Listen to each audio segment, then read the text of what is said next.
UP scholarship 2023-24 correction कराने को लेकर के एक बड़ी अपडेट है। और अगर ये सारे स्टूडेंट्स ये काम नहीं करते हैं तो उनका फॉर्म डायरेक्टली विभाग के द्वारा रिजेक्ट कर दिया जाएगा। और इस चीज़ को लेकर के काफ़ी सारे स्टूडेंट्स के व्हाट्सएप पे मैसेज भी आ रहे थे और कमेंट बॉक्स में कमेंट भी आ रहे थे कि सर मान लीजिए कि मेरा एग्जाम सेमेस्टर वाइज होता है। आपको भी मालूम है कि इस बार की बात करें, क्योंकि 1-2 साल से ये हो गया है कि जितने भी कोर्सेज हैं उनमें उनका एग्जाम सेमेस्टर वाइज कर दिया गया, यानी कि एक साल में आपके 2 बार बोर्ड के यानी कि यूनिवर्सिटी के एग्जाम हो रहे हैं। तो इस केस में मान लीजिए कि आपके एक सेमेस्टर का रिजल्ट डिक्लेयर हो गया है और एक सेमेस्टर का रिजल्ट आया ही नहीं है, आने में अभी समय है। तो मान लीजिए कि आपकी स्कॉलरशिप की डेट फॉर्म भरने की एंड हो रही है, तो इस केस में आप स्कॉलरशिप का फॉर्म भर देते हैं। तो उसके बाद आपको आगे क्या करना होगा, आपका फॉर्म वेरीफाइड होगा या फिर रिजेक्ट कर दिया जाएगा। तो इसके रिगार्डिंग DWO द्वारा ऑफिशियल नोटिफिकेशन रिलीज कर दिया गया है। इससे पहले मैं आप सभी स्टूडेंट से रिक्वेस्ट करूंगा कि यूपी स्कॉलरशिप यानी कि उत्तर प्रदेश छात्रवृत्ति से संबंधित हर एक प्रकार की ऑफिशियल और ऑथेंटिक जानकारी सबसे पहले पाने के लिए आप सभी स्टूडेंट चैनल को सब्सक्राइब कीजिए, बेल आइकन को प्रेस करके ऑल पे क्लिक कर लीजिए और टेलीग्राम चैनल को ज्वाइन कर लीजिए। आपको मालूम है कि यहाँ से आपको यूपी स्कॉलरशिप से संबंधित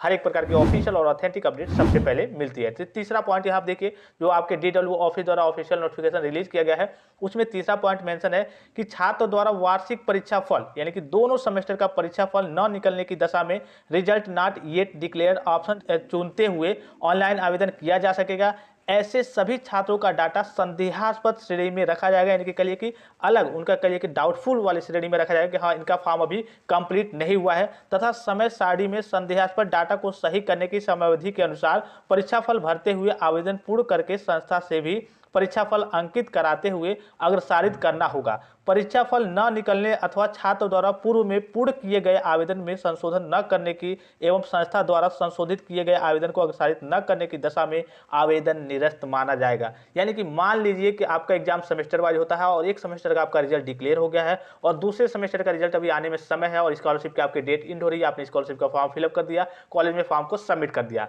उसके बाद आपका फॉर्म रिजेक्ट हो जाएगा। किस केस में रिजेक्ट हो जाएगा, अगर जब करेक्शन की डेट आती है और जो आपका दोनों सेमेस्टर का रिजल्ट अगर आपका आ गया है, इस केस में अगर आप करेक्शन करा के सही पूर्णांक नहीं भरते हैं जितना आपने गत वर्ष में पाया है, तो आपका फॉर्म रिजेक्ट कर दिया जाएगा। चाहे आपका CGPA के फॉर्म में हो तो CGPA के फॉर्म में भरना है, चाहे आपका गत वर्ष का टोटल पूर्णांक हो उस केस में उस फॉर्म में भरना है। अगर मान लीजिए कि आपका रिजल्ट उस दिन तक भी नहीं जाता है, करेक्शन की डेट तक भी आपका रिजल्ट नहीं आता है, तो इस केस में आपका फॉर्म डायरेक्टली रिजेक्ट कर दिया जाएगा और आपका यूपी स्कॉलरशिप का पैसा नहीं आएगा। तो ये विभाग के द्वारा ऑफिशियल जानकारी है। आशा करता हूँ कि ये जानकारी आपको समझ में आई होगी और अच्छी लगी होगी। करेक्शन की डेट मैंने आपको पिछली वीडियो में भी बताया था, अगर आपने वो वीडियो नहीं देखा है तो उसका डायरेक्ट लिंक मैं आपको वीडियो के डिस्क्रिप्शन बॉक्स में या फिर टेलीग्राम पे दे दूंगा, वहां से जाकर के आप करेक्शन की डेट और यूपी स्कॉलरशिप के ऑनलाइन फॉर्म भरने की लास्ट डेट को देख सकते हैं, पोस्ट मैट्रिक प्री मैट्रिक सभी बच्चों के लिए। तो फिलहाल इस वीडियो में इतना ही, इजाजत दीजिए, धन्यवाद, थैंक्स फॉर वॉचिंग, मिलते हैं नेक्स्ट वीडियो में।